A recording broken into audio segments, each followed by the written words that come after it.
Sri Lanka star bowler Matheesha పతిరానను Chennai super kings చాలా సర్ప్రైజింగ్గా వేలంలోకి విడుదల చేసింది.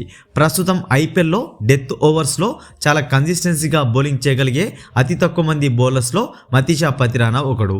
కాగా పతిరానా లాంటి బౌలర్ కోసం ఈసారి వేలంలో చాలా టీమ్స్ అయితే పోటీ పడబోతుంటే ఇతన్ని ఖచ్చితంగా టార్గెట్ చేసే 3 టీమ్స్ ఏవో ఈ వీడియోలో చూసే ప్రయత్నం చేద్దాం.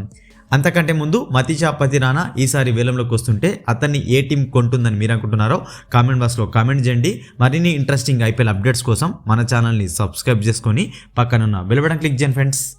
First team Delhi Capitals.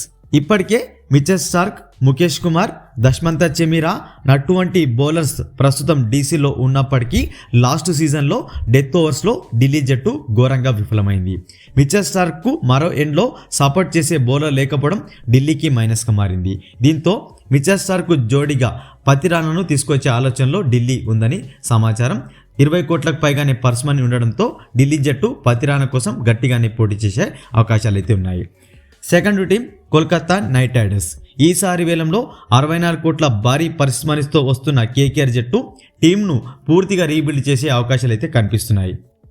హండ్రిచ్ Nortje, Spencer Johnson వంటి బౌలర్ను వదిలేసిన కేకేఆర్ జట్టు ప్రస్తుతం ఒక్క ఫారిన్ పేస్ బౌలర్ను కూడా కలిగి లేదు. ఈ క్రమంలోనే మతీషా పతిరానాను కొనేయడానికి అవకాశం ఎక్కువ ఉన్న టీమ్గా చెప్పుకోవచ్చు. ఎందుకంటే పర్స్ మనీ భారీగా ఉంది. 64 కోట్లు అంటే ఎక్కువ పర్స్ మనీ కాబట్టి పతిరానా కావాలనుకుంటే మాత్రం ఎంత ఖర్చు అనేది చేయడానికి కేకేఆర్ వెనకాడకపోవచ్చు. Third team Chennai super kings. Last సీజన్లో సిఎస్కే పతిరానాకు గాను దాదాపుగా 13 crores అయితే చెల్లించింది. ఆ ప్రైస్కు తగ్గ పర్ఫార్మెన్స్ ఇవ్వలేని కారణంగానే అతన్ని వేలంలోకి అయితే విడుదల చేసింది.